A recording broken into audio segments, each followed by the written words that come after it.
रांगे राघव जी का लिखा हुआ गीत है, ऐसा मुझे एक फेसबुक फ्रेंड ने बताया है। और मुझे उन पर ट्रस्ट करने के बहुत सारे कारण हैं, क्योंकि गूगल पे मैंने एक्सप्लोर किया तो ये गीत मुझे मिला नहीं। और आज उनका पुण्य तिथि भी है, तो हम उन्हें याद कर रहे हैं। रांगे राघव और उस उनके समकालीन लेखकों को हमने बहुत पढ़ा भी है। लिटरेचर कितना समझ में आता था उस समय, और उससे हम हमारे जीवन में क्या परिवर्तन ला सके हम ये तो नहीं कह सकते, लेकिन अपने आप में परिवर्तन जरूर ला सके, जीवन में परिवर्तन ला सके। उसमें कुछ डिजायर्ड चेंजेस की जो ज़रूरत थी उसे हम अकॉम्प्लिश कर पाए, इसकी तो मतलब बहुत मुश्किल है। इसके बारे में तो सोचना थोड़ा हास्यास्पद भी है, लेकिन चलिए इसे छोड़ेंगे हम।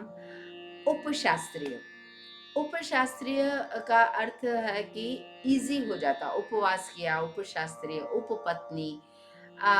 इजी, आसान लगता है हमें कि शायद उपशास्त्रीय संगीत आसान होता है, ये बहुत मुश्किल है।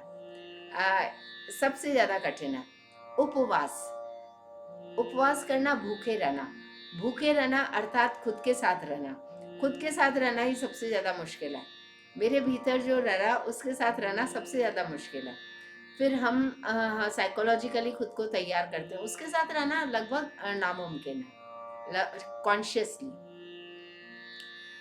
तो उपशास्त्रीय संगीत के पे हम आते हैं कि जब लता जी ने गीत गाने शुरू किए, फिल्म संगीत जब शुरू हुआ लता जी से पहले भी, तो उस समय उपशास्त्रीय संगीत गायन अपने प्रारंभिक पड़ाव पर था। उससे पहले ठुमरी को उपशास्त्रीय में लिया जाता था, जो कि हमारे लिए मतलब एक साधारण समझ रखने वाले संगीत प्रेमी के लिए शास्त्रीय संगीत की ही संज्ञा में आता है। उसके भीतर ही हम उसे शास्त्रीय संगीत में ही लेते हैं, यद्यपि ठुमरी गायन उपशास्त्रीय संगीत की उपाधि से नवाजा गया है, ऐसा है। अब हम आते हैं कि उपशास्त्रीय संगीत कठिन क्यों है। कठिन इसलिए है कि उसमें राग के सारे वेरिएशंस को एक साथ 2.5 मिनट में, 5 मिनट में, 7 मिनट में हमको बांधना होता है उसको। अब राग के वेरिएशंस, उसके बाद में एक राग क्या करता है, एक राग जब अपना विकास करता है तो वो फिलॉसफी भी डेवलप करता है, लिटरेचर भी डेवलप करता है, साइकोलॉजिकली भी ग्रूम करता है सुनने वाले को, कलाकार को, खुद को। तो शास्त्रीय संगीत का तो काम बहुत बड़ा है, विस्तृत है। उसको सबको समेट कर 2.5 मिनट में, 5 मिनट में, 7 मिनट में एक गीत के भीतर लेकर आना is like next to impossible, जो गोल्डन एरा पीरियड में सभी कलाकारों ने किया। ऑफ कोर्स उनकी जो लीडर थी वो लता जी थी, ऑफ कोर्स। अब आज के संगीत को देख लो, उसमें सुनने वाले के दिमाग को कंट्रोल में करने के लिए कितने सारे तमाशे डाले जा रहे हैं, तब जाके वो सुनने वाला उसमें बंधता है। और उस जमाने के गीत सुन लो। तो शास्त्रीय संगीत की सारी चीजें लाने के लिए उपशास्त्रीय में बहुत मुश्किल है। सेम वे में डांस भी बहुत मुश्किल है, लेकिन डांस कंपैरेटिवली गायन विद्या से इजी है, आसान है कंपैरेटिवली। अब वो एक विषय अलग है। और आज रांगे राघव को भी हमने याद किया, उपशास्त्रीय संगीत के बारे में भी हमने थोड़ा समझने की कोशिश की कि उपशास्त्रीय संगीत नृत्य को समझने के लिए हमको पहले लिटरेचर का ज्ञान होना चाहिए, देश काल परिस्थिति का ज्ञान होना चाहिए कि हमें किस देश काल परिस्थिति में इसे प्रस्तुत करना है। और तीसरा, उसमें सुर किस प्रकार से एक दूसरे से टकरा कर ध्वनि पैदा करते हैं। अपने आप में तो वो एक ध्वनि है, लेकिन दूसरे के साथ मिलकर भी वो एक ऑरा क्रिएट करते हैं। वो क्या चीज है वो भी सीखनी पड़ती है। और तीसरी जो सबसे महत्वपूर्ण चीज है, ताल है। ताल 1 2 3 4 ये जो चल रहा है ये इतना आसान नहीं है। इसके यदि इसे सीखने बैठेंगे तो इसका विस्तार बहुत एक विषय है, वो हम समझेंगे कभी, लेकिन आज के लिए इतना ही कि ताल को समझना, सुरों का आपस में, और 9 रस जो आपस में फाइट करते हैं वो 2.5 से 5-7 मिनट में लेकर आना है। अभी हमने ये कोशिश की,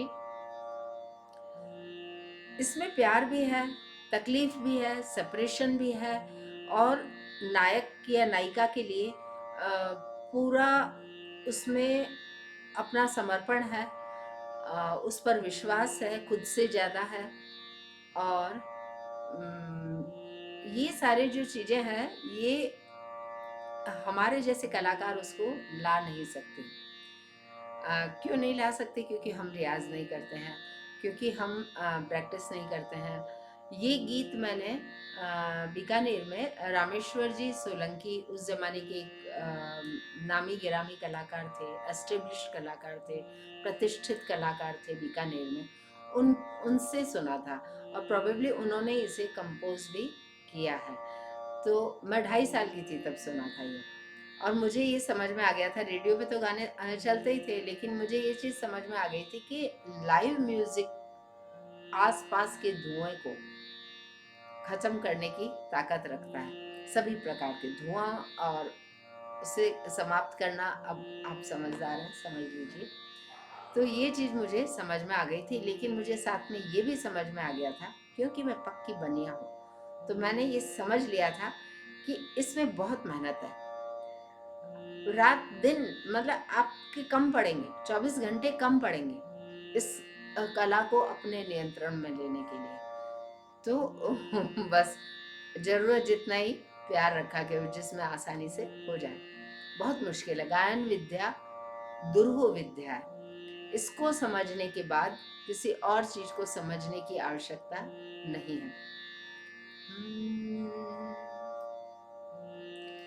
दूर कितनी दूर है तू, ओ प्रवासी, ओ प्रवासी, मैं यहाँ हूँ पंथ जोए, नील अपने केश खोले, प्राण जब तू ही नहीं तब कौन तुझसे हाय बोले। आ, आ, इसकी लाइन बहुत सुंदर है। हंत तेरे प्यार की मुस्कान भी भरती उदासी, ओ प्रवासी। इस पंक्ति का सौंदर्य यदि गायन विद्या में लेकर आना है तो 6 महीने का रियाज कम पड़ेगा, seriously. Anyways, thanks for joining us, thank you.